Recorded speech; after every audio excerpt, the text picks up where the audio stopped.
इस बैच के साथ मैं जहां जाना चाहूं वहां जा सकता हूं। बुजुर्ग व्यक्ति ने कहा, ठीक है, माफ कीजिए, आप जहां चाहे वहां जा सकते हैं। फिर कुछ समय के बाद बुजुर्ग व्यक्ति को बेतहाशा चिल्लाने की आवाज सुनाई दी उस दिशा से, जहां पर खेत का वो वाला हिस्सा था। फिर उसने देखा तो वहां ऑफिसर अपनी जान बचाने के लिए दौड़ रहा था और एक बड़ा सा सांड उसका पीछा कर रहा था। फिर बुजुर्ग व्यक्ति दौड़कर बाड़े के पास आया और बाड़े पर खड़े होकर बोला, उसे अपना बैज दिखाओ, उसे अपना बैज दिखाओ।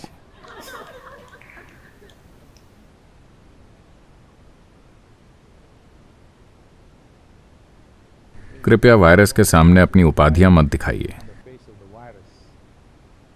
यह कोई भेदभाव नहीं करता।